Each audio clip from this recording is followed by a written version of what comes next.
Ladies and gentlemen, welcome back to more Total Extreme Wrestling for our TNA 2007 playthrough. We're continuing on the Bound for Glory series. We've now moved away from Victory Road and we're getting ready for Hard Justice. A quick turnaround in our pay-per-views with a shorter period of time between pay-per-views, just the 3 weeks. Normally we do 4, but this time around the 3 because obviously if you go back a little bit further, Slammiversary had a 5-week build. Victory Road, we had a 1-month build. Hard Justice, that's where we make up for lost time with the 3-week build. Okay, so the Bound for Glory series, it's in full swing. Everyone's had their set amount of matches. At the moment, Matt Morgan's in top place, 25 points. Christian's got 24, Biss has 24, Jeff Hardy has 17. That's your top 4 right now. So we got to keep on moving it along. We've got to give everybody a chance to have another match over the next week or two and get everybody around that 5-match mark, preferably before our next pay-per-view. So it's going to be a busy time. So this week we're going to need to keep on doing that and keep on having more matches. The other thing this week we're going to do is we're going to start a new storyline. Now, a lot of you guys have asked me, Brendan, can you give Bobby Roode a chance to shine? Give him a push. And he's been one of those guys that I've wanted to push, but I've just overlooked him for other people so many times. Okay, let's give him a chance. Matt Hardy's now on the roster, and whilst Jeff Hardy is busy in the Bound for Glory series, we need to give something for Matt Hardy to do. So I figured, why not have Bobby Roode welcome Matt Hardy to TNA and have Roode, maybe Team Canada, just rough up Matt Hardy a little bit and give him, well, I guess a Roode welcoming. Yeah, okay, I said it. But yeah, something like that, something simple, easy, and we'll go with that, and we'll have these two go back and forth and just have a few matches on Impact, maybe in the pay-per-view, whatever. Maybe Matt Hardy will probably get the win, but hopefully with some strong segments, it might be able to improve Bobby Roode's popularity. Fingers crossed. But anyways, it should give Matt Hardy a chance to see what he's capable of doing in the ring, and also maybe boost his popularity a little bit to get him ready for perhaps a tag team title run with his brother Jeff. As well as that, of course, we have other tag team storylines. We've got actually quite a few tag team storylines, 3 right there. World title storyline, we need to keep that moving along. X Division, still got that one. The Knockouts, we're starting to do more with that. Goldberg and Lashley, a long-term storyline there. We've got a bit of an issue with Matt Morgan. That's the other thing we need to sort out. Obviously, if you missed it last episode, on GFW, our developmental, Harry Smith won the global title, the Impact global title from Matt Morgan. A good match, 80 rated. That's great. It's fantastic, but it was not meant to happen. We did not want it to happen. So, yeah, we're in a bit of a pickle. Harry Smith's got the belt. That was never the plan. We didn't want Matt Morgan to lose the title. If he did, he was going to lose it to probably Shinsuke Nakamura. Now we need to get the belt off Harry Smith. So the question is, do we have Harry Smith come and lose it on Xplosion or Impact? Or do we just do it on a dark segment and just try and pretend that it never happened? Probably the best to try and pretend that it never happened, to be honest. So we have to kind of decide what the plan is, what we're going to do to salvage that, but what we do know is Morgan needs to get the belt back, and unfortunately that will mean that he'll have the championship, I believe, for a third time, sorry. So yeah, it's pretty crazy. 3 times already we'd have the championship in a short space of time. Never meant to happen. Obviously he was going to have it 2 times, lose it to Nakamura, and we'll move on from there. But yeah, unfortunately just not the case, and sometimes these things happen. But Matt Morgan had 18 title defenses, so it's not like the developmental has title changes happen frequently. In fact, it's pretty irregular. It's happened twice. Nakamura won it the first time when it was vacant. Matt Morgan took it from him. Rhino won it, that was from us. And Matt Morgan won it from Rhino, that was from us again. And then now Harry Smith with Matt Morgan. So that's the price you pay, the risk you take by having this alliance. But I think the alliance has worked out really well because obviously it gives a chance for our women, our knockouts, to compete with our developmental girls, and also some of our top 10 names in Impact going down to developmental, working with our young guns and helping to improve their stats. So I think in the long run it works out pretty well. So yeah, so today Bobby Roode will be one of our projects with Matt Hardy. As you can see, Roode about 66, 67 popularity. Try and get that to 70 would be awesome. And Matt Hardy doing quite well already, 74. So he's had a good start. He's got a great foundation, something we could really work on. Try and get him to around 80, and maybe get him ready for the Bound for Glory pay-per-view for a run with the tag titles, perhaps. Something to think about. But yeah, and obviously, also other than that, you know, we're going to start thinking about some of the women we've got down here, who we're going to push, what we're going to do. You know, are we going to try and, you know, maybe turn Melina, turn her heel? She's been babyface this entire time. Do we do the turn? I think it might be time to go with that turn. I think it might be time to give her that turn because she's beaten everyone. She's beaten everyone. I think she's even beaten a lot of the babyfaces already. So even if you do turn, she's already beaten a lot of the women there. But there's just no one right now in her league for her to challenge. We thought Lita was going to be that woman, but Lita's just been, wow, disappointing to say the least. Very, very disappointing. But, you know, she's had a 72 with Sarita, 73 with Gail Kim, 70 with Awesome Kong, 75 with Gail Kim again. So I guess when you look at it that way, it hasn't been all that bad. If she has a match against Melina, maybe at Bound for Glory, it might be 80 or something like that. And then maybe you can, after that, you can do the turn. At least you get that big match out of the way. So maybe we hold out on the Melina turn until we do that match. But yeah, you have to be thinking about it. Certainly after Bound for Glory, just to freshen Melina up and also give her some new opponents and a new direction for the knockouts. And look, obviously Melina, she's been champion for a long, long time. It would be a shame if she does lose the title because of the stupid developmental thing. But I'm pretty confident she won't. She's won 20 matches. She's lost 2. She's been on fire. And if she makes it to Bound for Glory, she'll have the championship for 1 whole year. And I don't really see her losing it, because there's no one else to take it from her. The only other woman would be Gail Kim, but we've done Melina and Gail Kim to death already, so you wouldn't go in that direction. And you could give it to Lita, but Lita hasn't been great, so I think Melina might be the one to keep on with the championship for now, at least until perhaps we bring out a few new names, maybe Christy Hemme, ODB, some of the new women from developmental. And Christy Hemme's very close to getting the call up, has good popularity to start her out with. You know, you got Kelly, who's got good popularity, but she's abysmal in the ring. ODB's pretty decent in the ring, and she's got good popularity, so she might be one to move up. And you know, we'll have to figure out what we're going to do there. Tracy Brooks, she probably won't be too far back, too far away from getting back. So let's hope she can get back in the ring soon. And she's got good popularity as well, and plays a good heel or babyface. So you know, whatever we need her to do, we can. And she might be a good opponent for Melina as well.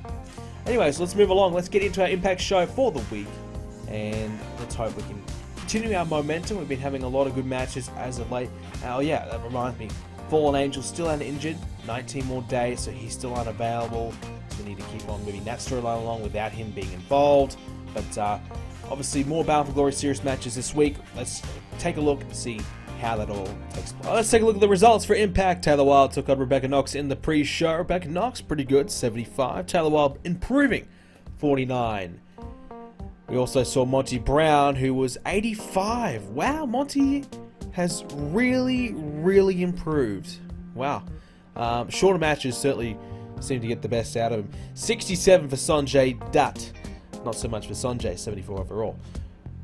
Open up the show with Bobby Roode welcoming Matt Hardy officially to Impact, and he gave Matt Hardy a nice low blow to welcome him in. He had the Canadian guys around him as well. Samoa Joe took on A-Train, a part of the Bound for Glory series, 86 rated, heel versus heel, probably brought it down a bit. Joe 90, Train 90, very nice, very nice. Joe got the victory by pinfall. We had an angle backstage where Hassan got beaten down by the main event Mafia. So they decided to take matters in their own hands. They beat up Hassan backstage 4-on-1 in a way to really showcase that they have arrived as a group.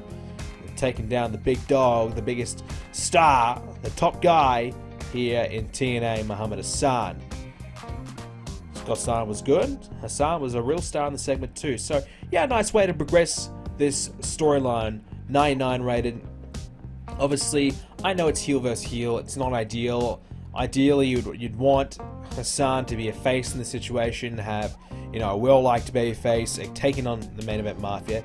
We'll get there later on. We just have to kind of make the most out of the situation we have in hand and try our best to make it work. Paul Heyman hyped up Lashley and taunted Goldberg. Heyman basically saying how great Lashley is and how great, well, how happy he is to have Lashley, you know, to be the advocate of Lashley, I suppose. Lashley then squashed Shannon Moore in a 5-minute matchup, took him down with the Dominator, 75 rated. Lashley, 88. So when it comes to a dominating little squash match, Lashley is certainly good at them. Lita, 81 as well for her promo. Well, we're going to have Lita and Gal Kim team up. And we're going to have them team up as one of those odd pairings for the night. You know, two enemies have to team up to try and coincide. We'll see how it goes. 77 rated. Wow, Gal Kim and Lita showed excellent chemistry teaming together. Okay, there you go. Maybe we've uncovered a new team. I mean, Lita had a performance of 75. I mean, if she has those performances with Gal Kim, you might have no choice but to make her partner Gal Kim going forward. Because at least we have a decent effort. Everybody in this match was good. Molly Holly, 75. Melina, 84. Gal Kim, 87. Lita, 75. Really good. Probably your best all-round women's performances in a single match. 77 overall. So, yeah, pretty happy with that. We then had a brawl afterwards, Lita and Gal Kim. They were friends. Well, they tried to be partners for a night. Couldn't happen. Instead, they lost, and then they took their frustrations out on each other afterwards. So maybe you might have a situation where these two just hate each other so much where, you know, they end up forming one of those odd teams. We had Alex Shelley. He squashed Mystico, 60 rated. Shelley, 94. Mystico, 71. Shelley and Mystico, good chemistry. So what happened? Why is this match so bad? I guess the match length, I suppose. But yeah, we had a squash of Lashley. Turned out to be okay. Not so much with this one. But we did that because we wanted Shelley to get a really dominating win just to make sure that he reminds everyone how good he is. He challenged Jay Lethal to a match in the next pay-per-view after the match as well. We then had Aries and Strong team up to take on the New Age Outlaws. We gave the Outlaws victory. Roddy Strong, 92. Aries, 89. Road Dogg, 92. Billy Gunn is struggling, 76. And Roderick Strong suffered a bruised talon. That should be a short-term injury. He should be okay. Matt Morgan promo, 94, hyping up his match against AJ Styles. So I was going through and having a look at potential Bound for Glory series matches, and I just kind of realized I don't think I've ever done AJ Styles and Matt Morgan before. And then I checked, no, I haven't. So first time ever match, Matt Morgan versus AJ Styles. Two of our best workers, to be fair. This could be really good. So let's see. Matt Morgan AJ Styles is 99. Wow. Okay. So Bound for Glory series match. AJ Styles defeats Matt Morgan by pinfall with a super Styles clash. So one off the top rope apparently. You might need to do that to beat Matt Morgan. But yes, so Styles 94, Matt Morgan 88. Wow. 99. Oh, but we knew it was going to be good. That good though? Maybe not, but it's done very, very well. So that's a great way. And that might actually really give us a good show overall here. A 95 rated show overall. Did we deserve it? I don't know. But we had a couple of good matches on there. And obviously the big one at the end. So 95, that's a pretty crazy rating. But yeah, AJ and Morgan on fire. What a match. I mean, if AJ wasn't so far ahead of Morgan in popularity, it's not that big of a gap anymore, but geez, AJ could really be a good contender for the global title. At least a few with Matt Morgan down the line.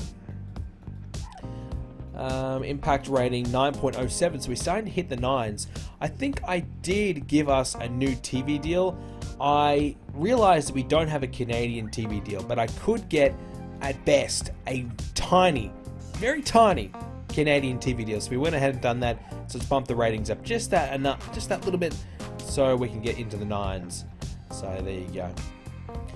But yeah, so let's have a bit of a look at some of the names. You know, Lashley had a squash. He's now nearly in the 80s in most regions, which is great. Styles had a killer match. getting up there to the high 80s, which is awesome. Matt Morgan, he's currently in the mid 70s. I guess recently losing his title doesn't help, but I suppose he wasn't really there ever to begin with. I thought he was a lot higher than what he is. I really thought he was more towards 80, but he's in the mid 70s at the moment. He's not that far away, but apparently he's only a mid carder. I think he's an upper mid carder for sure. A bit crazy to think he's just a mid carder at this point. But yeah, so the main event Mafia, more segments for them. Let's hope that these segments improve their popularity. San's still sitting at a nice 90 as well, which is always good. And look, I read some of the comments from last episode. Some of you guys are disappointed that I'm going to keep the belt on Hassan. Look, the thing is Jeff Jarrett the right guy to take the belt from Hassan? That's the question right now, because he's the only candidate that we've got.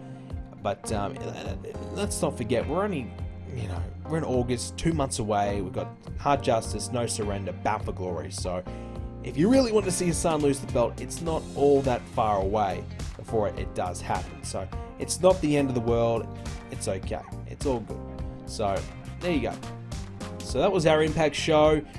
Turned out to be pretty good, to be fair. And like I said, we've got some clear plans on what we're going to do for Bound for Glory and how we're going to get there. Bobby Roode, no real improvement for him. Matt Hardy, still 74. So I think we might have Matt Hardy make his debut maybe next Impact. Get him his first match, a part of Impact. Has he had one yet? I don't think so. No, his last match was on SmackDown. So he's averaging 79 overall, so that's pretty good. Last year he averaged 73, so he's had an improvement. His best match is 85, and that was against Shelton Benjamin. So no surprise he's had a good one there. But Matt Hardy has had a much better year. But if you look at who he's worked with a lot of mid-card guys. Goldust, Antonio Thomas, Jamal, Rosie, CM Punk, Trevor Murdoch, Landscape, Davari. So he's worked with a lot of low-end mid-card guys. So we give him some matches against our best tag teams with Jeff, and even with Bobby Roode. I really believe Matt Hardy could hit those high 80s, even low 90s as well. So that would be fantastic for him to try and accomplish. So that's, I guess, the challenge for him. Mystico with another match this week has boosted his popularity to 40. So that base value, I suppose, for our shows, he's now hit it, and he's just working as an enhancement guy at the moment, which is fine. That's all he needs to be. That's all we need him to be at the moment. Let's not forget he's a big star in Mexico, but for now he's just getting humbled a little bit here in TNA. So let's get a few more matches booked for our Bound for Glory series. We still got to cover a few more, and we might continue on with some of our other feuds that didn't quite get mentioned. Bad Influence, America's Most Wanted, for example. We might do a little bit more with Roode and Matt Hardy as well. Let's try and advance that one a little bit further as well. But we might open the show up with Matt Morgan and Nakamura. Matt Morgan, he lost the championship, so let's have Nakamura kind of make light of it a little bit. And we'll have that one. We won't give it a name, we'll just say it's a talking segment between Matt Morgan and Nakamura. But I'm kind of wondering, should we have Matt Morgan win the belt straight away? Should it be a dark match? Should it be on the main card?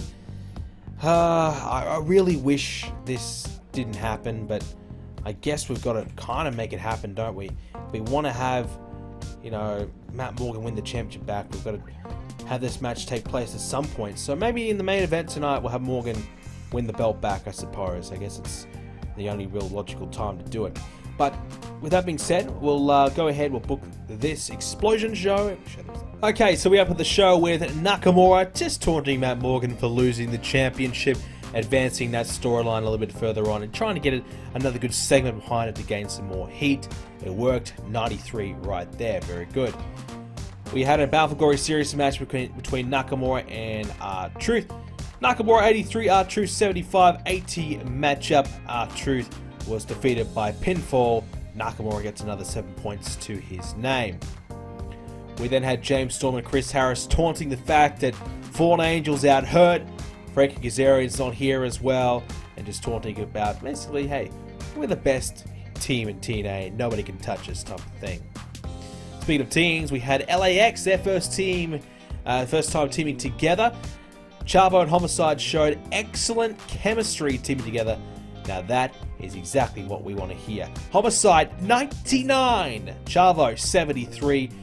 Easily a good move for Chavo to be in the tag team division right now. Test 72, Kevin Thorne 64. So LAX won thanks to the distraction by Cesaro. Obviously, Cesaro and Chris Hero, the Kings of Wrestling, have been dealing with the Santa song for a while now. So we just kept that storyline moving along. 77 overall.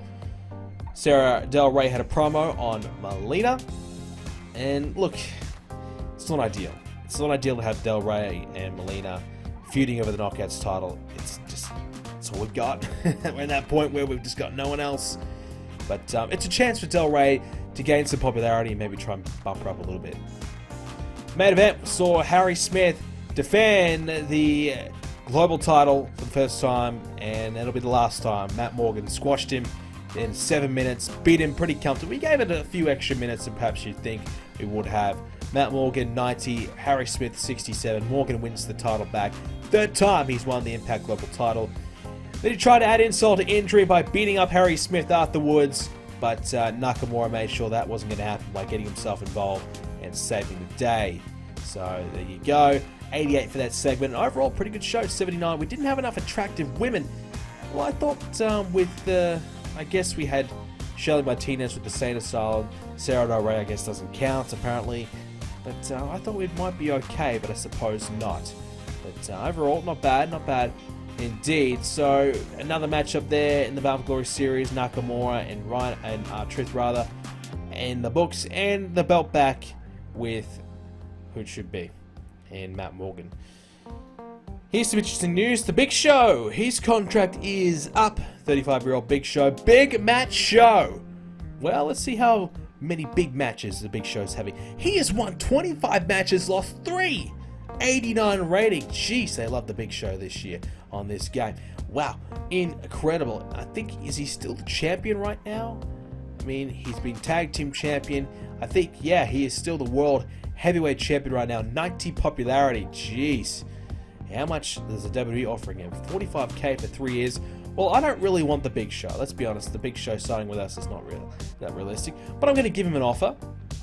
And what I'll do is I'm just going to give him an offer and make sure WWE just up the price that they're going to give the Big Show. Just put a bit of pressure back on the WWE like we normally do. Make sure that they have to pay a little bit extra. Ray Ramsey, a referee down in OVW. His contract's up. Don't care for that at all. Teddy Long staying with WWE as well. Jim Cornette's a fan of Cesaro. And so is Matt Morgan. Interesting. But yeah, so that's kind of our results for this week. Matt Morgan gets the belt back. Thank goodness. He is the Impact Global Champion now for the 3rd time. Well, first time he held it for, what is that, 4 months. Second time he held it for 8 months, and let's see how long he holds it now. So he's been a champion for a total of 12 months. Interesting, huh? And he's only gone without it for a few months there. So, yeah, definitely Matt Morgan has had that global title around his waist for the majority of the time in the series. But once I think Nakamura wins it back and becomes a 2-time champion himself, Matt Morgan will move away from that and move on to something else. Good news for Nakamura now, his popularity is at 65, which obviously Nakamura has been a bit of a pet project of ours. Started at 36, now at 65. He's got a 2 popularity increase this month alone. So I guess those segments with Matt Morgan were really helping out there. And so Nakamura now at 65, which is excellent. If we can get him around 70, win that global title, that would be awesome. So let's hope we can accomplish that. Unfortunately, Nakamura is the lowest popular guy in the tournament in the Bound for Glory series, so he's going to lose most of his matches in it. That's just the way it goes. Same with Truth, same with Rhino, but, you know, it's a chance for them to grow in popularity by being associated with some of their top tier names, and that's just the way it goes. But, so yeah, I mean, we've got 5 more days to advance. We might as well advance those, and we'll, you know, just catch up at speed with any news that happens. Okay, so let's take a look at some of the pieces of the news that we've got going on. I think you're going to like this. I think you're going to really like the potential of this. Oh my god. Okay, so you heard about Big Show. He's available. But did you hear about this man? CM Punk. Oh my freaking god. Now, CM Punk, 50 popularity. He's been in WWE not doing a hell of a lot. He's had, you know, not a lot of matches, 5 matches this year in WWE. Not sure why. He's averaging 74. His best match was against Booker T. So not a lot going on for CM Punk. Last year the same. Spent a lot of the time in OVW, and his best match was 80. So Punk, he's run in WWE so far, nothing to really be that happy with, I suppose. Not really getting much of a push. So not a lot really going on for CM Punk. So I suppose in this alternative reality, Punk in 2007 is really going nowhere. Nowhere. So it is possible in this alternative universe that CM Punk would consider TNA again, considering it's on the rise. Punk's not really doing a hell of a lot, not getting pushed. He's at 5 matches all year. Has he had an injury? He hasn't had any injuries, he's just not getting booked. So the WWE, obviously we've got a few connections, a few people like him. The WWE have offered him $8.5K 4 years. So we could easily match that offer and then some. So the thing is though, we'll give him the deal. But the thing is though, do we want to go crazy and sign people? You know, we've got our own roster. Are we going, if they're available, are we going to try and sign everyone we possibly can? Or are we going to try and limit ourselves and be a little more realistic about it? I'm going to leave that with you guys. Now obviously having CM Punk would be epic. And this is a CM Punk that hasn't reached any potential at all in WWE. He's doing nothing. So realistically, him coming in would be a good thing for his career. The other piece of news, Rob Van Dam. RVD. He is now available. He's got 90 freaking popularity. It's insane. He's going so well. He's been the WWE champion at some point. Where was it? He was the heavyweight champion. He had 12 title defenses. He held it for a long time. Not nearly a year, but not that far away. So about 10 months he had the championship for. So a very impressive reign. He has been heavily pushed. He started at 81. Well, he was 81 in August 06. He's now at 91, 99 in the tri-state. So he's over. He's over. The WWE pushing him hard. 15 wins, 6 losses. Recently had a loss against Triple H and John Cena. 99 rated against John Cena. So this one, yeah, okay, it's maybe not as realistic because RVD is killing it right now in the WWE. So once again, I'll offer him a deal, but probably won't happen. I'll leave that one with you guys. Should we get CM Punk? Should we get Rob Van Dam? Let me know in the comments, and we'll go from there. I'll let you guys make the decision. Are we signing too many people? Because let's not forget like the Goldberg, Chris Jericho, some of the big names we're trying to sign. You know, should we bring in more? You know, we just got Ric Flair as well. Should we bring in more big names, or we want to have it too much of the old WWE guys? What do we want to do? Let's decide. I think CM Punk in this time period, considering his popularity, would be a very good pick because he's not doing anything. He's relatively still unknown. He's a job guy in the WWE essentially. We could take him and push him and give him an opportunity that he's not getting right now. So that would be a good get. Whereas RVD's just lost the World Heavyweight title, and the same with the Big Show. He's currently the World Heavyweight Champion. So would the WWE give up their just recently lost World Champion and current World Champion? No, it's not going to happen. So those ones, I would probably say no. But what are we going to do with CM Punk? Do we get him? Do we not get him? So I'll leave that with you guys. You guys can make the decision. I won't advance anymore. I'll read your comments and we'll figure it out from there. But thank you for watching, ladies and gentlemen. I hope you enjoyed this episode of our Total Extreme Wrestling playthrough of TNA. You can see on your screen that it says TW giveaway coming soon. I've contacted the people that make TW Grey Dog Softwares and I've asked, hey, we did a giveaway last year, can we try and do another one this year and also give a discount code for people looking to buy the game?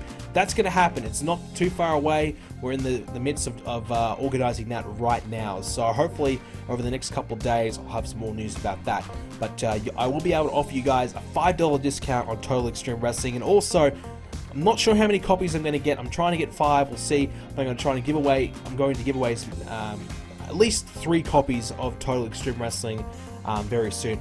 Maybe we'll do a real life WrestleMania type stream, and we'll celebrate WrestleMania in real life with some giveaways, and also maybe you know, Royal Rumble for my other Total Extreme Wrestling stream series. Might give away some on Twitch, give away some here for our TNA viewers. So we'll mix it up. So I'll let you guys know what's going to be happening there and more details going forward. But keep an eye out for that. Anyways, as always, 100 likes, another episode. Make sure you keep the likes coming, and I'll keep the episodes coming. I hope you're enjoying it. Battle of Glory series, still plenty more to come. Another big pay-per-view coming up next. Probably next time we have an episode for you, we'll have the pay-per-view, and also we might have a brand new signing of CM Punk, maybe even RVD. We'll see. You guys let me know what you want to see. Thanks for watching. See you next time.